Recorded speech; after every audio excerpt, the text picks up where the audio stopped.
Engineering മെക്കാനിക്സിൻ്റെ second module നമ്മൾ start ചെയ്യാണ്. Module 2 friction.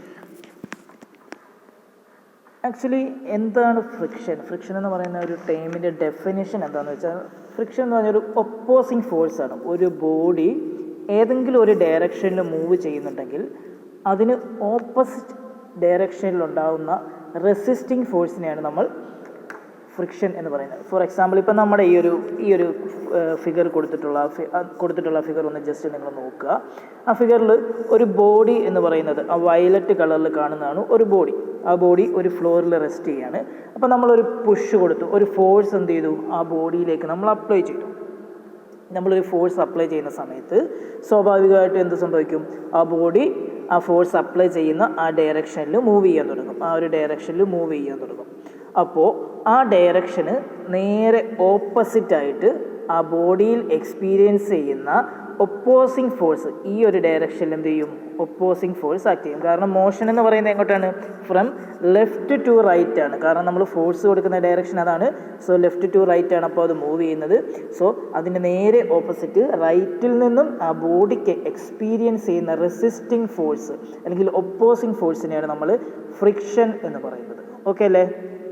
ഇതാണ് ഏറ്റവും സിമ്പിളായിട്ട് ഫ്രിക്ഷൻ്റെ ഡെഫിനിഷൻ നമുക്ക് പറയാൻ കഴിയുന്നത്. When a body slide or tend to slide on a surface on which it is resting, a resisting force അല്ലെങ്കിൽ opposes the motion is known as എന്താണ്? Friction. So this resisting force is called friction അല്ലെങ്കിൽ frictional force എന്ന് നമ്മൾ സിമ്പിളായിട്ട് പറയുന്നത്. Okay, അപ്പോൾ ഈ friction ഉണ്ടാവാനുള്ള കാരണങ്ങൾ എന്തൊക്കെയാണ് എന്ന് നമുക്ക് നോക്കാം. ഫ്രിക്ഷൻ ഉണ്ടാവാനുള്ള കാരണം, ഇപ്പോൾ രണ്ട് ബോഡി നമ്മൾ എടുത്തു വെച്ചു, രണ്ട് സ്മൂത്ത് ബോഡിയാണെന്നൊക്കെ നമുക്ക് തോന്നുമെങ്കിൽ പോലും നമ്മൾ ആ ബോഡിയെ ഒന്ന് മൈക്രോസ്കോപ്പിക് വ്യൂവിലേക്ക് നോക്കുമ്പോൾ അല്ലെങ്കിൽ സൂം ചെയ്ത് നോക്കിക്കഴിഞ്ഞാൽ നമുക്ക് കാണാൻ പറ്റുന്നത് ആ ബോഡിയുടെ സർഫസിൽ എന്തുണ്ടാവും? ഇറഗുലർ ആയിട്ടായിരിക്കും അല്ലെങ്കിൽ റഫ് ആയിരിക്കും. എത്രത്തോളം നമ്മൾ സ്മൂത്ത് ചെയ്തെങ്കിൽ പോലും അതിനെ നമ്മളൊരു മൈക്രോസ്കോപ്പിക് വ്യൂവിൽ അതിനൊരു ഇറഗുലർ സ്ട്രക്ചർ ഉണ്ടാവും, ചെറിയ ഇറഗുലാരിറ്റീസ് ഉണ്ടാവും.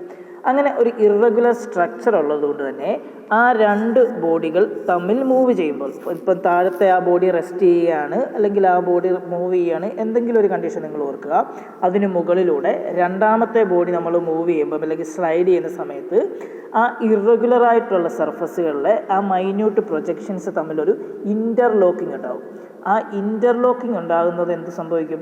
ഇൻ്റർലോക്കിംഗ് കാരണം നമ്മൾ കൊടുക്കുന്ന ഫോഴ്സ് വെച്ചിട്ട് എന്ത് ചെയ്യും? ആ ബോഡി മൂവ് ചെയ്യാൻ ശ്രമിക്കുമ്പോൾ ആ മൂവ്മെൻറ്റിനെ ആ ഇൻ്റർലോക്കിംഗ് എന്ത് ചെയ്യും? ഒപ്പോസ് ചെയ്യും. ഓക്കെ, ആ ബോഡിയിൽ റഫ്നെസ് ഉണ്ട് അല്ലെങ്കിൽ ചെറിയ ചെറിയ പ്രൊജക്ഷൻസ് ഉണ്ട്. ആ പ്രൊജക്ഷൻസ് തമ്മിൽ ഇൻ്റർലോക്കിംഗ് ഉണ്ടാകും. ആ സമയത്ത് മൂവ് ചെയ്യാൻ ശ്രമിക്കുമ്പോൾ ആ മൂവ്മെൻറ്റിനെ ഒപ്പോസ് ചെയ്യും ഈ ഇൻ്റർലോക്കിംഗ്. സോ ആ ഒപ്പോസിഷൻ ഫോഴ്സിനെയാണ് ഫ്രിക്ഷൻ എന്ന് പറയുന്നത്. ഈ സർഫസിൻ്റെ ഈ റഫ്നെസ് ആണ് അതിൻ്റെ മെയിൻ റീസൺ, അല്ലെങ്കിൽ റഫ്നെസ് കാരണം ഉണ്ടാകുന്ന ഇൻ്റർലോക്കിംഗ് ആണ് ഫ്രിക്ഷൻ്റെ മെയിൻ റീസൺ എന്ന് പറയുന്നത്. ഓക്കെ, അപ്പോൾ ഫ്രിക്ഷൻ കുറയ്ക്കാൻ നമ്മൾ എന്താണ് ചെയ്യേണ്ടത്?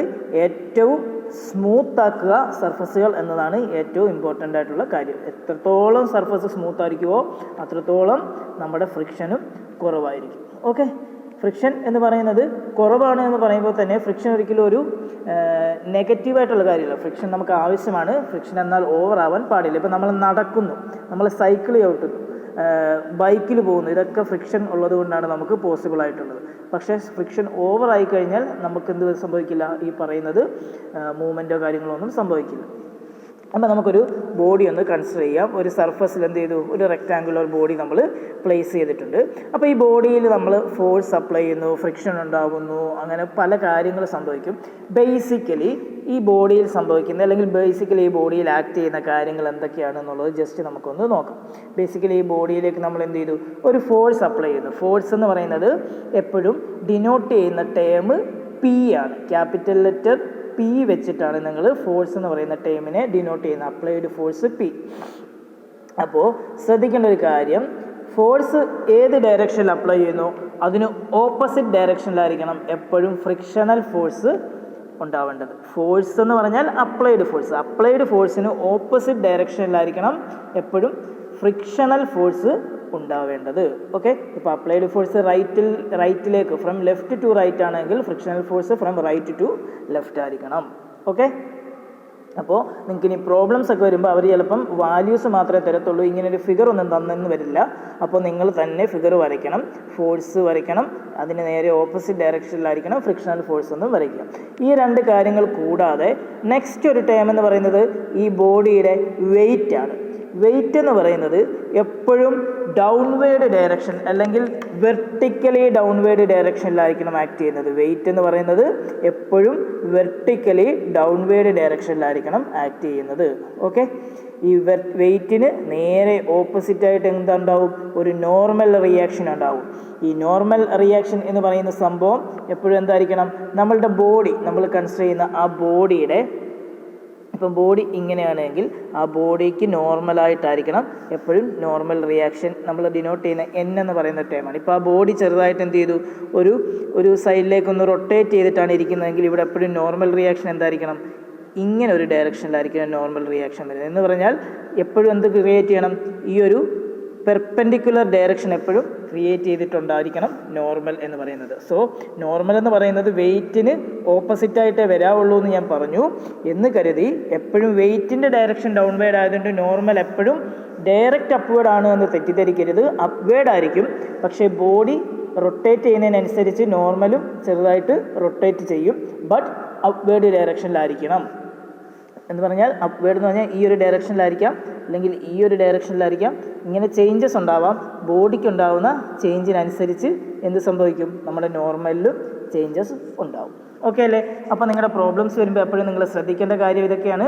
ഫോഴ്സ് എങ്ങോട്ട് അപ്ലൈ ചെയ്യുന്നുവോ അതിന് നേരെ ഓപ്പോസിറ്റ് ഡയറക്ഷനിൽ ഫ്രിക്ഷൻ ആക്ട് ചെയ്യും. അതേപോലെ വെയിറ്റ് ഡൗൺവേർഡ് ആയിരിക്കണം എപ്പോഴും ആക്ട് ചെയ്യുന്നത്. ബോഡി ചരിഞ്ഞാലും ഇല്ലെങ്കിലും ഒക്കെ വെയിറ്റിൻ്റെ ഡയറക്ഷനിലായിരിക്കണം, നേരെ താഴേക്കായിരിക്കണം. ഒന്നും കൂടി നമ്മളുടെ ഫിഗർ വെച്ച് നമുക്ക് നോക്കാം.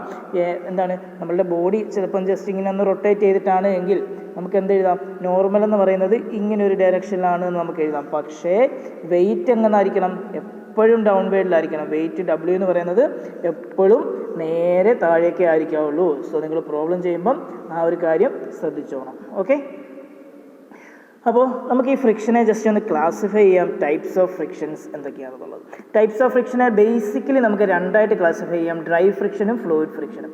ഡ്രൈ ഫ്രിക്ഷൻ എന്ന് പറഞ്ഞാൽ രണ്ട് ബോഡീസ്, ഡ്രൈ ആയിട്ടുള്ള രണ്ട് സർഫസുകൾ, ഇപ്പോൾ നമ്മുടെ പേപ്പർ, അതുപോലെ തന്നെ നമ്മൾ ഇറേസ് ചെയ്യുന്ന റബ്ബർ, അല്ലെങ്കിൽ നമ്മുടെ ബ്ലാക്ക് ബോർഡ്, ഡസ്റ്റർ, ഇതൊക്കെ എന്താണ് എപ്പോഴും ഡ്രൈ സർഫസുകളാണ്. ഈ രണ്ട് സർഫസുകൾ, ഡ്രൈ ആയിട്ടുള്ള രണ്ട് സർഫസുകൾ കോണ്ടാക്റ്റിൽ വരുമ്പം അതിനിടയിൽ ഉണ്ടാകുന്ന ഒപ്പോസിങ് ഫോഴ്സിനെ നമുക്ക് ഡ്രൈ ഫ്രിക്ഷൻ എന്ന് പറയാം. ഫ്ലൂയിഡ് ഫ്രിക്ഷൻ എന്ന് പറഞ്ഞാൽ ഇപ്പോൾ നമ്മൾ ബൈക്ക് ഓടിച്ചു പോകുന്ന സമയത്ത് ബൈക്ക് മുമ്പിലേക്ക് പോകുമ്പം അതിന് ഓപ്പോസിറ്റ് ഡയറക്ഷനിൽ എന്തുണ്ടാവും? കാറ്റ് വരും. അല്ലെങ്കിൽ ആ കാറ്റ് എന്ന് പറയുന്നത് എയർ എന്തായിരിക്കും? ഒരു ഫ്ലൂയിഡാണ്. എയറും വാട്ടറും എല്ലാം ഫ്ലൂയിഡാണ്. സോ ആ എയറിൻ്റെ ഒപ്പോസിങ് ഫോഴ്സ് എന്ന് പറയുന്നത് എന്തായിരിക്കും? നമ്മുടെ ആ ബൈക്കിൻ്റെ മൂവ്മെൻറ്റിനെ ഒപ്പോസ് ചെയ്യുന്ന ഒരു ഫോഴ്സ് ആയിരിക്കും എയറിൻ്റെത്. ആ ഒപ്പോസിങ് ഫോഴ്സ് കാരണം അവിടെ ഉണ്ടാകുന്ന ഫ്രിക്ഷൻ എന്ന് പറഞ്ഞാൽ എന്താണ്? ഫ്ലൂയിഡ് ഫ്രിക്ഷനാണ്. ഓക്കെ, അപ്പോൾ ഇതാണ് ബേസിക്കലി രണ്ടായിട്ട് ക്ലാസിഫൈ ചെയ്തിട്ടുള്ളത്, ഡ്രൈ ഫ്രിക്ഷനും ഫ്ലൂയിഡ് ഫ്രിക്ഷനും. നമുക്ക് ഈ മൊഡ്യൂൾസിൽ കൂടുതൽ പഠിക്കാനുള്ളത് ഡ്രൈ ഫ്രിക്ഷനാണ്. ഡ്രൈ ഫ്രിക്ഷനെ രണ്ടായിട്ട് ക്ലാസിഫൈ ചെയ്തിട്ടുണ്ട്, സ്റ്റാറ്റിക് ഫ്രിക്ഷൻ എന്നും ഡൈനാമിക് ഫ്രിക്ഷൻ എന്നും. എന്താണ് സ്റ്റാറ്റിക് ഫ്രിക്ഷൻ, എന്താണ് ഡൈനാമിക് ഫ്രിക്ഷൻ എന്ന് നമുക്ക് നോക്കാം. സ്റ്റാറ്റിക് ഫ്രിക്ഷൻ എന്ന് പറയുന്നതും ഡൈനാമിക് ഫ്രിക്ഷൻ എന്ന് പറയുന്നതും ജസ്റ്റ് ഒരു ഡെഫിനേഷനായിട്ട് പറയുകയാണെങ്കിൽ നമുക്കിങ്ങനെ എഴുതാം: friction experienced by a body when it is at റെസ്റ്റിലിരിക്കുമ്പോൾ ഉള്ളതിനെ സ്റ്റാറ്റിക് ഫ്രിക്ഷൻ എന്നും, ഒരു ബോഡി അണ്ടർ മോഷനിലാണ് എങ്കിൽ അതിനെ ഡൈനാമിക് ഫ്രിക്ഷൻ എന്നും പറയും. ഓക്കെ, ഒരു ബോഡി റെസ്റ്റിലാണെങ്കിൽ അതിനെ സ്റ്റാറ്റിക് ഫ്രിക്ഷൻ എന്നും, ഒരു ബോഡി മോഷനിലാണെങ്കിൽ അല്ലെങ്കിൽ മൂവ്മെൻ്റ് ഉണ്ട് എങ്കിൽ അതിനെ ഡൈനാമിക് ഫ്രിക്ഷൻ എന്നും പറയും. അതെങ്ങനെയാണെന്ന് നമുക്കൊന്ന് നോക്കാം. ഫോർ എക്സാമ്പിൾ, ഇപ്പോൾ നമ്മളൊരു ഗ്രാഫ് വെച്ചിട്ട് നമുക്കതിനെ റെപ്രസെൻറ്റ് ചെയ്യാം.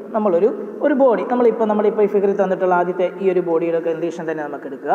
നമ്മൾ ഒരു ഫോഴ്സ് അപ്ലൈ ചെയ്യുന്നു. ഫോഴ്സ് P എന്ന് പറയുന്നത് ആദ്യം നമ്മൾ 1 ന്യൂട്ടൺ ഫോഴ്സ് എന്ത് ചെയ്തു? അപ്ലൈ ചെയ്തു. ആ ബോഡിയിലേക്ക് 1 ന്യൂട്ടൺ ഫോഴ്സ് അപ്ലൈ ചെയ്തു. അപ്പോൾ നമുക്ക് ഇവിടെ ഗ്രാഫിൽ ജസ്റ്റ് ഇങ്ങനെ ഒന്ന് ഡിനോട്ട് ചെയ്യാം. ഇതാണ് 1 ന്യൂട്ടൺ ഫോഴ്സ് അപ്ലൈ ചെയ്തു. 1 ന്യൂട്ടൺ ഫോഴ്സ് അപ്ലൈ ചെയ്യുമ്പം ആ ബോഡി മൂവ് ചെയ്യുന്നില്ല.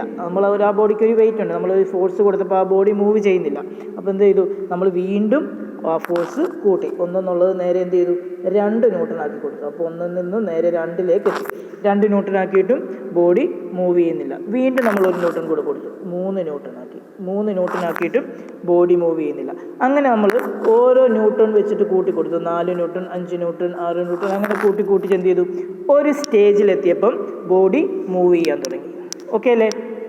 നമ്മൾ ഒരു ന്യൂട്ടൺ അപ്ലൈ ചെയ്തപ്പം അതിന് ഓപ്പോസിറ്റായിട്ട് എന്ത് ചെയ്തു? ഒരു ഫ്രിക്ഷണൽ ഫോഴ്സ് ഉണ്ടായിരുന്നു.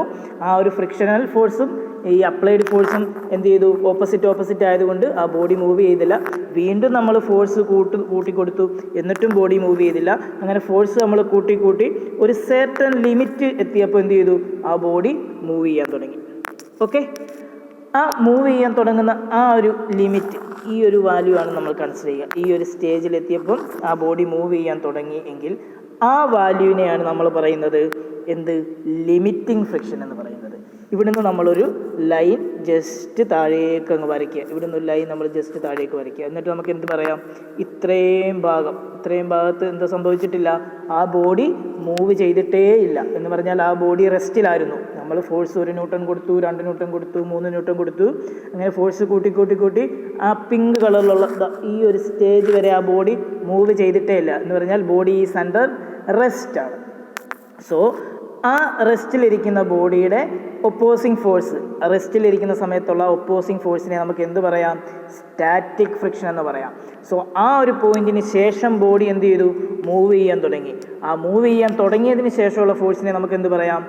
ഡൈനാമിക് ഫ്രിക്ഷൻ അല്ലെങ്കിൽ കൈനറ്റിക് ഫ്രിക്ഷൻ എന്ന് പറയാം. ഓക്കെ, ടേംസ് നിങ്ങൾ എഴുതിയിട്ടോണം. ഡൈനാമിക് ഫ്രിക്ഷൻ അല്ലെങ്കിൽ kinetic friction. Dynamic friction, kinetic friction എന്ന് പറഞ്ഞാൽ എന്തായിരിക്കും? മൂവ്മെൻ്റ് ഉള്ള സമയത്തുള്ള ഫ്രിക്ഷനെ ആയിരിക്കും കൈനറ്റിക് ഫ്രിക്ഷൻ അല്ലെങ്കിൽ ഡൈനാമിക് ഫ്രിക്ഷൻ എന്ന് പറയുന്നത്. റെസ്റ്റിലുള്ള സമയത്തുള്ള ഫ്രിക്ഷൻ എന്ത് പറയും? സ്റ്റാറ്റിക് ഫ്രിക്ഷൻ എന്ന് പറയും. ഓക്കെ അല്ലേ? അപ്പോൾ ഇനി മൂവ്മെൻ്റ് ഉണ്ട് എന്ന് ഞാൻ പറഞ്ഞു. മൂവ്മെൻ്റ് ഉള്ളത് എങ്ങനെയാണ് സംഭവിച്ചത്? ഇപ്പോൾ നമ്മൾ ഈ ഒരു സ്റ്റേജ് വരെ എത്തി നിൽക്കുന്നു. ഇനി നമ്മൾ ഫ്രിക്ഷൻ കൂട്ടിയാൽ എങ്ങോട്ടാണ് പോവുക? ഫ്രിക്ഷൻ അല്ല, ഫോഴ്സ് കൂട്ടിയാൽ ഇങ്ങനൊരു മുമ്പോട്ട് പോകും എന്ന് തെറ്റിദ്ധരിക്കരുത്. അങ്ങനെ പോവില്ല. പകരം എന്താണ് സംഭവിക്കുന്നത്? ഈ ഒരു ലിമിറ്റിംഗ് ഫ്രിക്ഷൻ എന്ന് പറയുന്ന ആ മാക്സിമം വാല്യൂവിൽ എത്തിക്കഴിഞ്ഞാൽ പിന്നെ പെട്ടെന്നൊരു ഡിപ്പാണ് സംഭവിക്കുന്നത്. പെട്ടെന്ന് ഫോഴ്സ് കൂട്ടിക്കഴിഞ്ഞാൽ താഴേക്ക് ഡിപ്പാകും. ഒരു നിമിഷത്തേക്ക്, ഒരു പെട്ടെന്ന് 1-2 സെക്കൻഡിലേക്ക് എന്ത് സംഭവിക്കും? ആ വാല്യൂ ഒന്ന് ഡിമ്മായതിനു ശേഷം പിന്നെ അതൊരു കോൺസ്റ്റൻ്റായിട്ട് മൂവ് ചെയ്യും. ഈ കോൺസ്റ്റൻ്റായിട്ട് മൂവ് ചെയ്യുമെന്ന് പറഞ്ഞാൽ ഒരു യൂണിഫോം ആയിട്ടുള്ളൊരു വെലോസിറ്റി അച്ചീവ് ചെയ്യും, അല്ലെങ്കിൽ കോൺസ്റ്റൻ്റായിട്ട് മൂവ് ചെയ്യാൻ തുടങ്ങും. സോ അപ്പോൾ നമുക്ക് എന്ത് പറയാം? ഇത്രയും ഭാഗത്ത് എന്തുണ്ടായിരിക്കും? ഇനി ഈ ഷെയ്ഡ് ചെയ്യുന്ന രണ്ടാമത്തെ ഭാഗത്ത് എന്ത് സംഭവിക്കും? അവിടെ സംഭവിക്കുന്നത് ഒരു മൂവ്മെൻ്റ് ഉണ്ട്. സോ അവിടുത്തെ ഫ്രിക്ഷനെ നമുക്ക് എന്ത് പറയാം? ഡൈനാമിക് ഫ്രിക്ഷൻ എന്ന് പറയാം. അപ്പോൾ ഒന്നും കൂടെ നമുക്ക് പറഞ്ഞു തരാം. എന്താണെന്ന് പറഞ്ഞാൽ സ്റ്റാറ്റിക് ഫ്രിക്ഷനും ഡൈനാമിക് ഫ്രിക്ഷനും. സ്റ്റാറ്റിക് ഫ്രിക്ഷൻ എന്ന് പറഞ്ഞാൽ നമ്മൾ ഫോഴ്സ് ഇങ്ങനെ അപ്ലൈ ചെയ്തുകൊണ്ടിരിക്കുന്നപ്പോൾ ഒരു ബോഡിയിലേക്ക് ഫോഴ്സ് അപ്ലൈ ചെയ്യുമ്പോൾ ബോഡി മൂവ് ചെയ്യുന്നില്ല. ഒരു സെർട്ടൺ വാല്യൂയിലെത്തിയപ്പോൾ എന്ത് സംഭവിച്ചു? ആ ബോഡി മൂവ് ചെയ്യാൻ തുടങ്ങി. ആ വാല്യൂവിനെയാണ് നമ്മൾ എന്ത് പറയുന്നത്? ലിമിറ്റിംഗ് ഫ്രിക്ഷൻ എന്ന് പറയുന്നത്. Limiting friction. ഓക്കെ, ആ ലിമിറ്റിംഗ് ഫ്രിക്ഷൻ്റെ ലെഫ്റ്റ് സൈഡിൽ എന്ന് പറഞ്ഞാൽ മൂവ്മെൻറ്റ് ഇല്ലാത്ത ഭാഗമാണ്. അതിനെ നമുക്ക് സ്റ്റാറ്റിക് ഫ്രിക്ഷൻ എന്ന് പറയാം. ലിമിറ്റിംഗ് ഫ്രിക്ഷൻ്റെ റൈറ്റ് സൈഡ് എന്ന് പറയുന്നത് എന്തായിരിക്കും? മൂവ്മെൻ്റ് ഉള്ള ഭാഗമാണ്. അതിനെ നമുക്ക് ഡൈനാമിക് ഫ്രിക്ഷൻ എന്നും പറയാം. ഓക്കെ, സ്റ്റാറ്റിക് ഫ്രിക്ഷനും ഡൈനാമിക് ഫ്രിക്ഷനും. ഇനി സ്ലൈഡിംഗ് ഫ്രിക്ഷനും റോളിംഗ് ഫ്രിക്ഷനും എന്താണെന്ന് പറഞ്ഞാൽ ഒരു ബോഡിക്ക് മുകളിലൂടെ വേറൊരു ബോഡി സ്ലൈഡ് ചെയ്ത് പോകുമ്പോൾ അവിടെ ഉണ്ടാകുന്ന ഒപ്പോസിങ് ഫ്രിക്ഷനെ സ്ലൈഡിംഗ് ഫ്രിക്ഷൻ എന്ന് പറയാം. ഇപ്പോൾ നമ്മളെ ബ്ലാക്ക് ബോർഡ് ഡസ്റ്റർ വെച്ചിട്ട് നമ്മൾ മായ്ക്കുന്ന സമയത്ത് എന്താണ്? ഡസ്റ്റർ എന്ന് പറയുന്നത് ആ ബ്ലാക്ക് ബോർഡിലൂടെ സ്ലൈഡ് ചെയ്യുകയാണ് സംഭവിക്കുന്നത്. അങ്ങനെ സ്ലൈഡ് ചെയ്യുന്ന സമയത്ത് അവിടെ ഉണ്ടാകുന്ന ഒപ്പോസിങ് ഫോഴ്സിനെയാണ് നമ്മൾ എന്ത് പറയുക? സ്ലൈഡിംഗ് ഫ്രിക്ഷൻ എന്ന് പറയാം.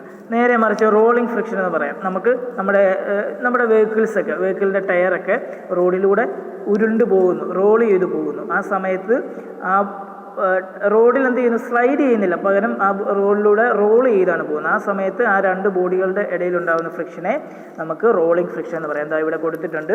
സ്റ്റാറ്റിക് ഫ്രിക്ഷൻ എന്ന് പറഞ്ഞാൽ ഫോഴ്സും നമ്മൾ അപ്ലൈ ചെയ്യുന്ന ഫോഴ്സും അതിന് ഒപ്പോസിറ്റ് ഫോഴ്സും കാരണം ഈക്വലായിട്ട് നിൽക്കും, അല്ലെങ്കിൽ ഒപ്പോസിറ്റ് ഫോഴ്സ് കൂടുതലായിരിക്കും. അതുകൊണ്ട് തന്നെ അവിടെ മോഷനൊന്നും ഉണ്ടാകുന്നില്ല. പക്ഷേ അവിടെ ഉണ്ടാകുന്ന ഒപ്പോസിറ്റ് ഫോഴ്സിനെ നമുക്ക് എന്ത് പറയാം? സ്റ്റാറ്റിക് ഫ്രിക്ഷൻ എന്ന് പറയാം. ഇവിടെ സ്ലൈഡിംഗ് ഫ്രിക്ഷൻ എന്ന് പറയുമ്പോൾ ആ ബോഡി മൂവ് ചെയ്യാൻ തുടങ്ങി. മൂവ് ചെയ്ത് കഴിഞ്ഞിട്ട് ആ ബോഡി നമ്മുടെ ആ ഒരു സർഫസിലൂടെ സ്ലൈഡ് ചെയ്യുന്നു. ഇവിടുത്തെ ഫ്രിക്ഷനെ സ്ലൈഡിംഗ് ഫ്രിക്ഷൻ എന്ന് പറയാം. സിമിലർലി റോൾ ചെയ്ത് പോകുമ്പോൾ ഉണ്ടാകുന്ന ഫ്രിക്ഷനെ റോളിംഗ് ഫ്രിക്ഷൻ എന്ന് നമുക്ക് പറയാം. ഓക്കെ അല്ലേ? അപ്പോൾ ഇനി നമുക്കിതിൻ്റെ കുറച്ച് അഡ്വാൻറ്റേജസും ഡിസഡ്വാൻറ്റേജസും ഉണ്ട്. അത് ജസ്റ്റ് നിങ്ങളൊന്ന് വായിച്ച് നോക്കിയാൽ തന്നെ മനസ്സിലാവുന്നതേ ഉള്ളൂ. ഫ്രിക്ഷൻ എന്ന് പറയുന്നത് നമ്മൾക്ക് ഫ്രിക്ഷൻ്റെ ഉപകാരങ്ങൾ എന്തൊക്കെയാണെന്ന് വെച്ച് കഴിയുമ്പോൾ നമ്മൾ പെന്നും പേപ്പറും വെച്ചിട്ട് നമ്മൾ എന്തെങ്കിലും എഴുതാനൊക്കെ നമുക്ക് പറ്റുന്നത് ഇപ്പോൾ ഈ ഫ്രിക്ഷൻ ഉള്ളതുകൊണ്ടാണ്. അല്ലെങ്കിൽ പെന്നങ്ങ് സ്ലിപ്പായി പോകും. നമുക്ക് നടക്കാൻ പറ്റുന്നത്, ഓടാൻ പറ്റുന്നത്, നിൽക്കാൻ പറ്റുന്നത് ഒക്കെ ഈ ഒരു ഫ്രിക്ഷൻ ഉള്ളത് കൊണ്ടാണ്. വെഹിക്കിൾസിൻ്റെ കേസിൽ വണ്ടി സ്ലിപ്പാവാതെ പോകുന്നതൊക്കെ ഫ്രിക്ഷൻ ഉള്ളത് കൊണ്ടാണ്. ഓക്കെ, അപ്പോൾ നെക്സ്റ്റ് ഇമ്പോർട്ടൻ്റ് ആയിട്ടുള്ളൊരു ടേം എന്ന് പറയുന്നത് ലോസ് ഓഫ് ഫ്രിക്ഷൻ എന്ന് പറയുന്ന ടേമാണ്. ലോസ് ഓഫ് ഫ്രിക്ഷനെ നമുക്ക് രണ്ടായിട്ട് ക്ലാസിഫൈ ചെയ്യാം. ലോസ് ഓഫ് സ്റ്റാറ്റിക് ഫ്രിക്ഷൻ എന്ന് പറയുന്ന ഒരു ടേം ഉണ്ട്, ലോസ് ഓഫ് ഡൈനാമിക് ഫ്രിക്ഷൻ എന്ന് പറയുന്നുണ്ട്. ലോസ് ഓഫ് സ്റ്റാറ്റിക് ഫ്രിക്ഷനും ലോസ് ഓഫ് ഡൈനാമിക് ഫ്രിക്ഷൻ ഇത് രണ്ടും ഓൾമോസ്റ്റ് സെയിം ആണ്. എങ്കിലും നമുക്കൊന്നും കൂടെ നോക്കാം എന്താണ് laws of friction. So laws of ഫ്രിക്ഷൻ്റെ 5 പോയിന്റുകളിൽ ഒന്നാമത്തെ പോയിന്റ്, സോ ഇത് സ്ഥിരം ചോദിക്കുന്ന ക്വസ്റ്റ്യൻ ആണ്, നിങ്ങൾ പഠിച്ചോണം. ഒന്നാമത്തെ പോയിന്റ് എന്ന് പറയുന്നത് the friction force. Friction force എന്ന് പറഞ്ഞാൽ നമ്മൾ ഡിനോട്ട് ചെയ്യുന്നത് എഫ് എന്നാണ്. സോ നിങ്ങൾ അതൊക്കെ ടേംസ് ഒക്കെ ഓർത്തോണം. അപ്ലൈ ചെയ്യുന്ന force P, friction force F. The friction force always act in a direction opposite to that in which the body tend to move. ബോഡിയുടെ മൂവ്മെൻറ്റ് ഏത് ഡയറക്ഷനിലാണോ അതിന് ഓപ്പോസിറ്റ് ആയിരിക്കും ഫ്രിക്ഷൻ ഫോഴ്സ്. അപ്പോൾ നമ്മൾ ഓൾറെഡി ഡിസ്കസ് ചെയ്ത കാര്യമാണ് ഫ്രിക്ഷൻ ഫോഴ്സ് എന്ന് പറഞ്ഞാൽ ഓപ്പോസിങ് ഫോഴ്സ് ആണെന്ന്. സോ അതേ പോയിൻ്റാണ് നമ്മുടെ ഒന്നാമത്തെ law. Second point, the magnitude of friction force is equal to the external force. Externally apply ചെയ്യുന്ന ഫോഴ്സിന് ഈക്വൽ ആയിരിക്കും ഇതിൻ്റെ മാഗ്നിറ്റ്യൂഡ് എന്നാണ് അവർ പറയുന്നത്. ഫോർ എക്സാമ്പിൾ നമുക്ക് ഈ ഒരു ഫിഗറിലേക്ക് എത്തിക്കഴിഞ്ഞാൽ ഈ അപ്ലൈഡ് ഫോഴ്സ് ഒരു 50 കിലോ ന്യൂട്ടൺ ആണ് എങ്കിൽ നമ്മുടെ ഫ്രിക്ഷണൽ ഫോഴ്സും എന്തായിരിക്കും 50 കിലോ ന്യൂട്ടൺ തന്നെ ആയിരിക്കും. അപ്പോൾ ഏതെങ്കിലും പ്രോബ്ലം തന്നിട്ട് എഫ് കണ്ടുപിടിക്കാൻ പറഞ്ഞാൽ നമുക്ക് പി തന്നിട്ടുണ്ട് എങ്കിൽ പി എന്ന് പറയുന്നതും എഫ് എന്ന് പറയുന്നതും ഈക്വൽ ആണ് എന്ന് നമുക്ക് എഴുതി വെക്കാം. എന്ന് പറഞ്ഞാൽ right side is equal to left side എന്ന് നമുക്ക് എഴുതാം. ഈക്വൽ ആൻഡ് ഓപ്പോസിറ്റ് ആയിരിക്കും. അപ്പോൾ അതാണ് രണ്ടാമത്തെ point. The magnitude of friction force is equal to the external force. Third point വളരെ ഇമ്പോർട്ടൻ്റ് ആണ്. കാരണം ഈ മൊഡ്യൂളിൽ ത്രൂ ഔട്ട് നമ്മൾ പ്രോബ്ലംസ് ചെയ്യുന്നത് ഈ തേർഡ് പോയിന്റ് വെച്ചിട്ടാണ്. The ratio of limiting friction F and normal reaction N is constant. നമ്മുടെ ഫിഗറിൽ ഓൾറെഡി ഞാൻ ഡിസ്കസ് ചെയ്തപ്പോൾ പറഞ്ഞു എന്താണ്, ഇങ്ങനെയൊരു ഫിഗർ ഉണ്ട് എങ്കിൽ അതിൽ 2 ഡയറക്ഷനിൽ എന്തുണ്ടായിരിക്കും, പി ഉണ്ടായിരിക്കും, ഇവിടെ എഫ് ഉണ്ടായിരിക്കും, താഴേക്ക് വെയിറ്റ് ഡബ്ല്യു ഉണ്ടാകും, മുകളിലേക്ക് നോർമൽ റിയാക്ഷൻ എൻ ഉണ്ടാവും എന്ന് പറഞ്ഞു. സോ ഇതിൽ ദ ഫ്രിക്ഷണൽ ഫോഴ്സ് എഫും നോർമൽ റിയാക്ഷൻ എന്നും തമ്മിലുള്ള ratio, the ratio of limiting friction F and normal reaction N is a constant.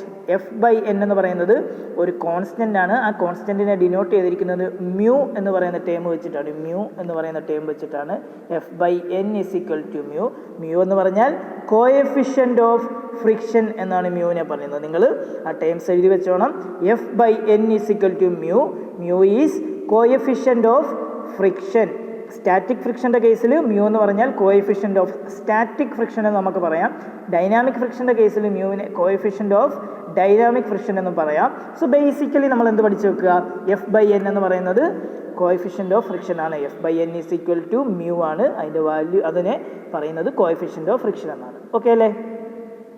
So next point, the friction force does not depends upon the area of contact between two surfaces. 2 ബോഡികളുടെ ഏരിയ എത്രയാണോ എന്ന് നമ്മൾ friction ഫോഴ്സിന് depend ചെയ്യുന്നില്ല. For example വീണ്ടും നമ്മുടെ black board Duster കേസിലേക്ക് നമ്മൾ എത്തുക. ബ്ലാക്ക് ബോർഡ് വലുതാവും തോറും നമ്മളുടെ ഫ്രിക്ഷൻ ഫോഴ്സ് കൂടുന്നില്ല, അല്ലെങ്കിൽ ഡസ്റ്ററിൻ്റെ സൈസിനനുസരിച്ച് ഫ്രിക്ഷൻ ഫോഴ്സിന് ചേഞ്ചസ് ഒന്നും സംഭവിക്കുന്നില്ല എന്നാണ് പറയുന്നത്.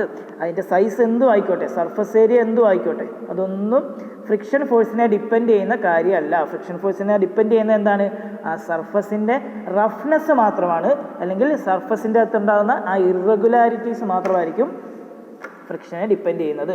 അതാണ് ലാസ്റ്റ് പോയിന്റ് പറഞ്ഞിട്ടുള്ളത്. The friction force depends upon the roughness of the surface. Friction force depends upon the roughness of the surface. സർഫസിൻ്റെ റഫ്നെസ്സിനെ മാത്രമേ ഡിപ്പെൻഡ് ചെയ്യുള്ളൂ. സോ ലോസ് ഓഫ് ഫ്രിക്ഷൻ എന്ന് പറയുന്നത് ഇമ്പോർട്ടൻ്റ് ആണ്. ഈ 5 പോയിന്റ് നിങ്ങൾ ഇതേപോലെ എഴുതിയിട്ട് തന്നെ പഠിക്കുക. സോ നെക്സ്റ്റ് നമ്മൾ ലോസ് ഓഫ് ഡൈനാമിക് ഫ്രിക്ഷൻ എന്ന് പറയുന്ന ടൈമിലേക്ക് എത്തുകയാണ്. സോ അതിൻ്റെ അകത്ത് 3 പോയിന്റ് പറയുന്നു.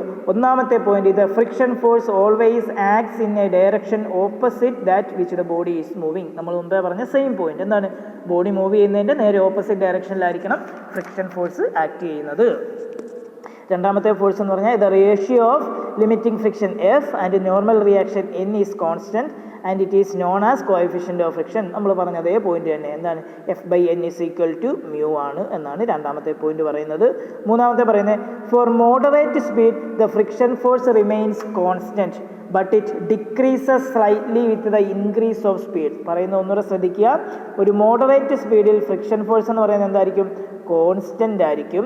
ബട്ട് അത് എപ്പോഴാണ് ഡിക്രീസ് ചെയ്യുന്നത്? Decrease slightly with the increase of speed. Speed കൂടുന്നതിനനുസരിച്ച് അത് സ്ലൈറ്റായിട്ട് ഡിക്രീസ് ചെയ്യും എന്നാണ് പറയുന്നത്. ഫോർ എക്സാമ്പിൾ നമ്മൾ മുമ്പേ പറഞ്ഞ ഫിഗർ എന്ത് ചെയ്യും? ഇങ്ങനെ കോൺസ്റ്റൻ്റ് ആയിട്ട് നമ്മുടെ ഫ്രിക്ഷൻ ഫോഴ്സ് പോയിക്കൊണ്ടിരിക്കുകയാണ്. ഈ ഒരു പോയിന്റ് വരെ ലിമിറ്റിംഗ് പോയിന്റ് വരെ കോൺസ്റ്റൻ്റ് ആയിട്ട് പോവുകയാണ്. വീണ്ടും കൂട്ടിയാൽ എന്ത് സംഭവിക്കും? ഓൺ ഇൻക്രീസ് ഓഫ് സ്പീഡ്, വീണ്ടും ഇൻക്രീസ് ചെയ്താൽ എന്ത് സംഭവിക്കും? On increase of speed a slight decrease ഉണ്ടാകും എന്നാണ് പറഞ്ഞത്. എന്ന് പറഞ്ഞാൽ താഴേക്കൊരു ഡിപ്പ് ഉണ്ടാകും, അതിന് ശേഷം പിന്നെ യൂണിഫോം ആയിട്ട് പോകും. ആ താഴേട്ട് കൊണ്ടാകുന്ന ഡിപ്പ് ഉണ്ടാകുമെന്ന് ഞാൻ പറഞ്ഞില്ലേ ഇത്രയും ഭാഗത്ത്, അതാണ് അവർ ലാസ്റ്റ് പോയിന്റ് ആയിട്ട് പറഞ്ഞിരിക്കുന്നത്. ഒരു മോഡറേറ്റ് സ്പീഡിൽ the friction force remains constant ആയിട്ട് പോകും, ബട്ട് ഇറ്റ് ഡിക്രീസസ് സ്ലൈറ്റായിട്ട് ഡിക്രീസ് ചെയ്യും വിത്ത് the increase of speed. Speed പെട്ടെന്ന് വീണ്ടും കൂട്ടിയാൽ അത് സ്ലൈറ്റായിട്ട് ഡിക്രീസ് ചെയ്യും എന്നാണ് പറഞ്ഞിട്ടുള്ളത്. ഓക്കെ അല്ലേ? അപ്പോൾ നമുക്ക് നെക്സ്റ്റ് ടേമിലേക്ക് കിടക്കാം. Angle of friction. എന്താണ് ആംഗിൾ ഓഫ് ഫ്രിക്ഷൻ എന്ന് നമുക്ക് നോക്കാം. ആംഗിൾ ഓഫ് ഫ്രിക്ഷൻ നോക്കുന്നതിന് മുമ്പായിട്ട് നമ്മൾ നേരത്തെ പഠിച്ച ആ ഒരു ഫിഗർ ഒന്നുകൂടെ ഒന്ന് കൺസിഡർ ചെയ്യുക. എന്താണ്? ഒരു ബോഡി ഒരു സർഫസിൽ റെസ്റ്റ് ചെയ്യുന്നു. അപ്പോൾ അതിൽ ആക്ട് ചെയ്യുന്ന 4 ഫോഴ്സസ് ഏതൊക്കെയാണ്? അപ്ലൈഡ് ഫോഴ്സ് ഉണ്ടാവും, അതിന് നേരെ ഓപ്പോസിറ്റ് ഡയറക്ഷനിൽ ഫ്രിക്ഷണൽ ഫോഴ്സ് ഉണ്ടാകും, വെയിറ്റ് W താഴേക്ക് ആക്ട് ചെയ്യുന്നുണ്ടാവും, അതിന് ഓപ്പോസിറ്റായിട്ട് എന്ത് ചെയ്യും? അല്ലെങ്കിൽ അപ്വേർഡായിട്ട് നോർമൽ റിയാക്ഷനും ഉണ്ടാവും. അപ്പോൾ നമുക്കതിൻ്റെ അകത്ത് നമ്മൾ എടുത്തിട്ടുള്ള ആ ആംഗിൾ ഓഫ് ഫ്രിക്ഷൻ്റെ ടേംസ് നോക്കാം. നമുക്ക് അപ്പോൾ ആ ബോഡിയിൽ ജസ്റ്റ് ഫ്രീ ബോഡി എടുക്കുമ്പോൾ ആ ബോഡിയിലേക്ക് ആക്ട് ചെയ്യുന്ന ആ 2 ഫോഴ്സസ് ഏതാ? ഫ്രിക്ഷണൽ ഫോഴ്സും നോർമൽ ഫോഴ്സും മാത്രം നമ്മൾ എടുക്കുക. ഫ്രിക്ഷണൽ ഫോഴ്സ് നമ്മൾ എന്ത് ചെയ്തു? ഫ്രിക്ഷണൽ ഫോഴ്സ് ലെഫ്റ്റിലേക്കാണ് ആക്ട് ചെയ്യുന്നത്, റൈറ്റിൽ നിന്നും ലെഫ്റ്റിലേക്ക് ആണല്ലോ. നമ്മൾ ഈ ഫിഗർ നോക്കിയാൽ നിങ്ങൾക്ക് കാണാം ഫ്രിക്ഷണൽ ഫോഴ്സ് ആക്ട് ചെയ്യുന്നത് റൈറ്റിൽ നിന്നും ലെഫ്റ്റിലേക്കാണ്. ആ ഫോഴ്സ് എന്ത് ചെയ്തു? നമ്മൾ അതേപോലെ ഒന്ന് വരച്ച് വെച്ചു. ഫ്രിക്ഷണൽ ഫോഴ്സ് റൈറ്റിൽ നിന്നും ലെഫ്റ്റിലേക്ക് ആക്ട് ചെയ്യുന്നു. നെക്സ്റ്റ് നോർമൽ എവിടെ നിന്നാണ്? താഴെ നിന്ന് മുകളിലേക്കാണ്, അപ്വേർഡ് ഡയറക്ഷനിലാണ്. അപ്വേർഡ് ഡയറക്ഷനിൽ നോർമൽ ആക്ട് ചെയ്യുന്നുണ്ട്. നമ്മൾ എന്ത് ചെയ്തു? നോർമലും വരച്ചു. അപ്വേർഡ് ഡയറക്ഷനിൽ നോർമലും വരച്ചു. ഓക്കെ അല്ലേ? ആദ്യത്തെ ഫിഗറിൻ്റെ അകത്ത് കാണുന്ന ഫ്രിക്ഷണൽ ഫോഴ്സും നോർമലും അതേപോലെ നമ്മളെടുത്ത് രണ്ടാമത്തെ ഫിഗറിൻ്റെ അകത്ത് അങ്ങ് വരച്ചതേ ഉള്ളൂ. നോർമൽ മുകളിലേക്ക് പോകുന്നു, ഫ്രിക്ഷണൽ ഫോഴ്സ് ലെഫ്റ്റിലേക്ക് പോകുന്നു. സോ ഈ ഫ്രിക്ഷണൽ ഫോഴ്സും നോർമലും ഇങ്ങനെ ആക്ട് ചെയ്ത് കഴിഞ്ഞാൽ, ഇത് രണ്ടും മാത്രം നമ്മൾ തൽക്കാലം എടുക്കുന്നുള്ളൂ നമ്മുടെ സ്റ്റഡിക്ക് വേണ്ടിയിട്ട്. അപ്പോൾ ഇങ്ങനൊരു ബോഡിയിൽ ഫ്രിക്ഷണൽ ഫോഴ്സും നോർമലും ഇങ്ങനെ ആക്ട് ചെയ്ത് കഴിഞ്ഞാൽ ഈ 2 ഫോഴ്സുകൾക്ക് ഇടയിൽ ഇതിൻ്റെ ഒരു റിസൾട്ടൻ്റ് ഫോഴ്സ് ഉണ്ടാകും. Resultant of frictional force F and normal N. Resultant of frictional force F and normal N. So ആ റിസൾട്ടൻ്റ് എന്ന് പറയുന്നത് എന്തായിരിക്കും? ഈ നടുവിലായിരിക്കും വരുന്നത്. ഈ റെഡ് കളറിൽ മാർക്ക് ചെയ്തിട്ടുള്ളതിനെ നമുക്ക് എന്ത് പറയാം? റിസൾട്ടൻ്റ് R എന്ന് ഡിനോട്ട് ചെയ്യാം. Resultant R of frictional force Fൻ്റെയും നോർമൽ Nൻ്റെയും റിസൾട്ടൻ്റ് ആണ് R എന്ന് പറയുന്നത്. ഓക്കെ? അപ്പോൾ ആംഗിൾ ഓഫ് ഫ്രിക്ഷൻ എന്ന് പറയുന്ന ഒരു ടേം എന്താണ്? നമ്മുടെ ഹെഡിങ് തന്നെ ആംഗിൾ ഓഫ് ഫ്രിക്ഷൻ ആണ്. അപ്പോൾ നമുക്ക് പഠിക്കേണ്ടത് ആംഗിളാണ്. ഒരു ആംഗിളുണ്ട്. ആംഗിൾ ഓഫ് ഫ്രിക്ഷനെ ഡിനോട്ട് ചെയ്യുന്നത് തീറ്റ വെച്ചിട്ടാണ്. ആംഗിൾ ഓഫ് ഫ്രിക്ഷനെ ഡിനോട്ട് ചെയ്യുന്നത് തീറ്റ വെച്ചിട്ടാണ്. ചില ടെക്സ്റ്റിൽ ആംഗിൾ ഓഫ് ഫ്രിക്ഷനെ ഫൈ എന്ന് പറയുന്ന ടേമിലും ഡിനോട്ട് ചെയ്യുന്നുണ്ട്. സോ നിങ്ങളുടെ ടെക്സ്റ്റിൽ എഴുതി വെക്കുക angle of friction theta or phi. ഇത് രണ്ടും വന്നാലും തെറ്റിപ്പോകരുത്. ആംഗിൾ ഓഫ് ഫ്രിക്ഷൻ തീറ്റയോ ഫൈയും വെച്ച് ഡിനോട്ട് ചെയ്യുന്നത്. അപ്പോൾ എന്താണ് ആംഗിൾ ഓഫ് ഫ്രിക്ഷൻ? ഈ റിസൾട്ടൻ്റ് നമ്മുടെ നോർമലുമായിട്ട് ക്രിയേറ്റ് ചെയ്ത ആംഗിളിനെയാണ് നമ്മൾ ആംഗിൾ ഓഫ് ഫ്രിക്ഷൻ എന്ന് പറയുന്നത്. നോർമലും ഫ്രിക്ഷണൽ ഫോഴ്സും തമ്മിലുള്ള ഒരു റിസൾട്ടൻ്റ് എന്ത് ചെയ്യുന്നു? ആ ബോഡിയിലേക്ക് ആക്ട് ചെയ്യുന്നു. ആ റിസൾട്ടൻ്റ് നമ്മളുടെ നോർമലുമായിട്ട് ഉണ്ടാക്കുന്ന ആംഗിളിനെയാണ് ആംഗിൾ ഓഫ് ഫ്രിക്ഷൻ എന്ന് പറയുന്നത്. Angle made by resultant R with the normal N is known as angle of friction. The angle made by resultant R with the normal N is called as angle of friction. It is denoted as theta or phi. Okay? അപ്പോൾ ഇനി നമ്മുടെ പ്രോബ്ലംസിൽ എവിടെയെങ്കിലും ഇതിപ്പം just theory പറയുന്നത്, ഇനി പ്രോബ്ലംസിലേക്ക് എത്തുമ്പം നമുക്ക് angle of friction എന്താണെന്നൊക്കെ ജസ്റ്റ് എന്ത് ചെയ്യും? കണ്ടുപിടിക്കാനൊക്കെ വരും. അല്ലെങ്കിൽ നമ്മുടെ ഫിഗറിലൊക്കെ മാർക്ക് ചെയ്യേണ്ടതായിട്ടൊക്കെ വരും. അങ്ങനത്തെ സമയത്തൊക്കെ നിങ്ങൾ എന്ത് ശ്രദ്ധിക്കുക? റിസൾട്ടൻറ്റും ആംഗിൾ ഓഫ് ഫ്രിക്ഷനും റിസൾട്ടൻറ്റും നോർമലും ഇടയിലായിരിക്കണം എന്ത് എപ്പോഴും ആംഗിൾ ഓഫ് ഫ്രിക്ഷൻ തീറ്റ എന്ന് പറയുന്നത് മാർക്ക് ചെയ്യേണ്ടതായിട്ട് വരിക. ഓക്കെ? അപ്പോൾ ഇത് നോക്കുക. എന്താണ് ആംഗിൾ ഓഫ് ഫ്രിക്ഷൻ?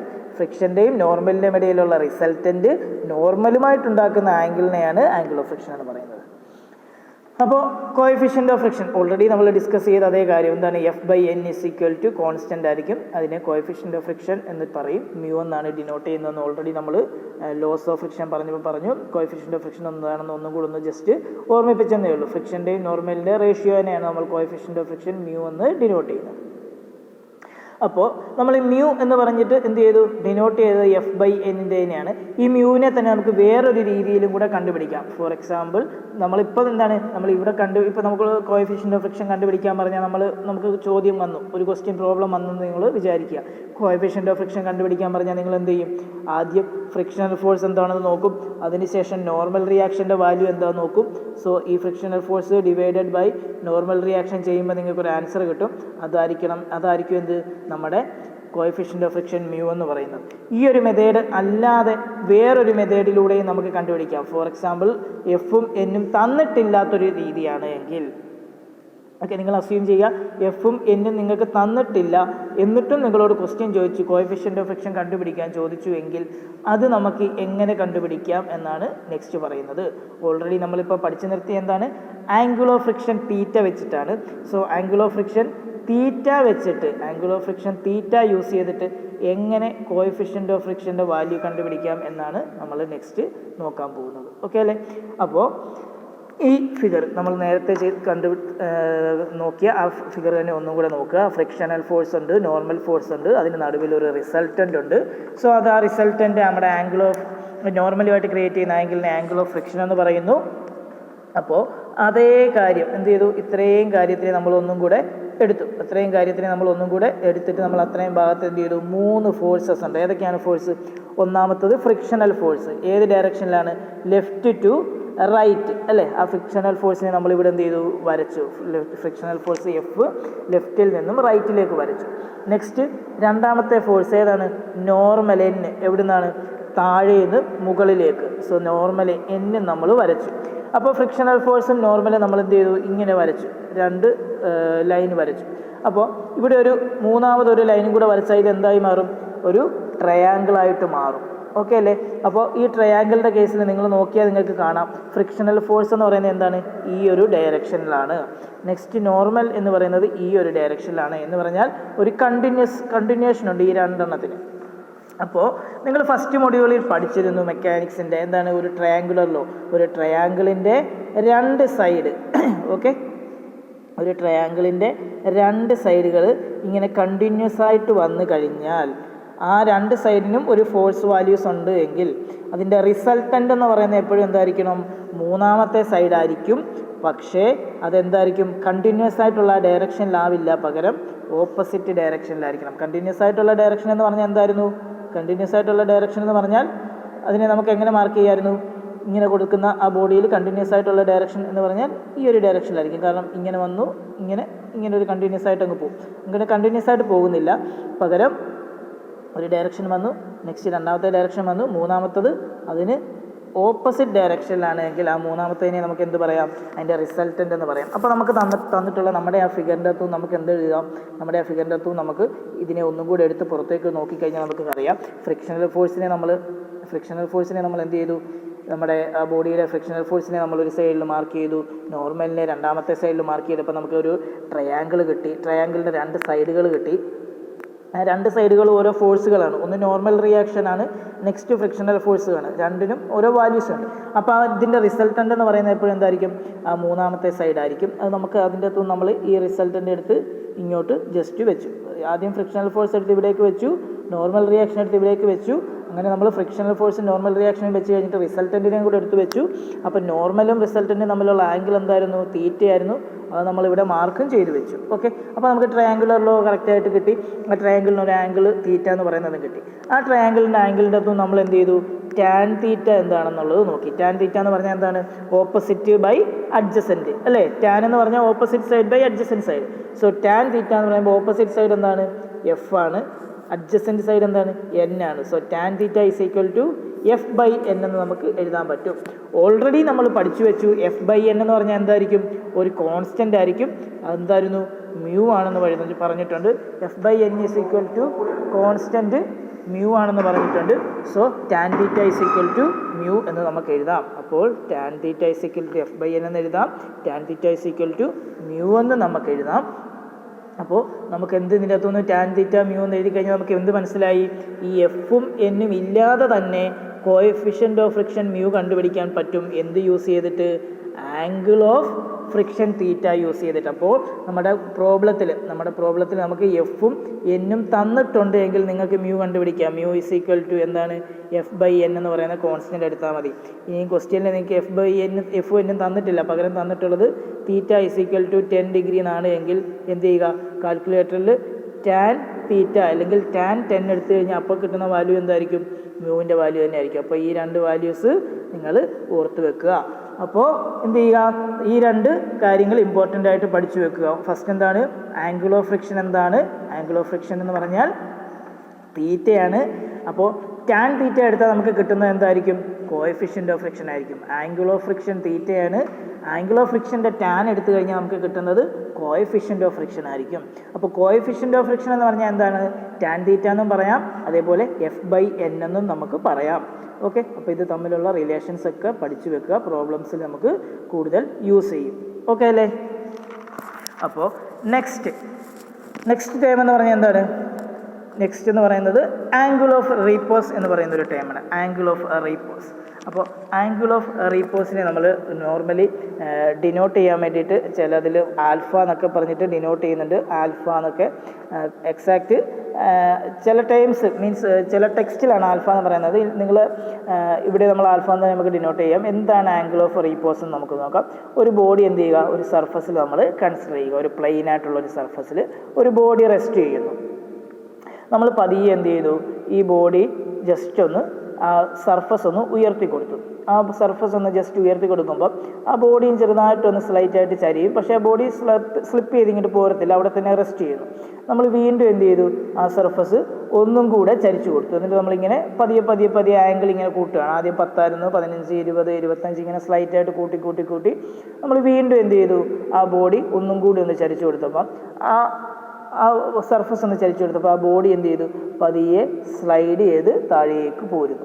എന്ന് പറഞ്ഞാൽ നമ്മൾ ഈ ആംഗിൾ പതിയെ കൂട്ടി എത്തുമ്പോൾ ഒരു സേർട്ടൻ ലിമിറ്റ് കഴിയുമ്പോൾ ആ ആംഗിൾ എന്ത് സംഭവിക്കും? അല്ലെങ്കിൽ ആ ബോഡിക്ക് എന്ത് സംഭവിക്കും? സ്ലിപ്പ് ചെയ്തിങ്ങി പോരും. ഒരു സേർട്ടൻ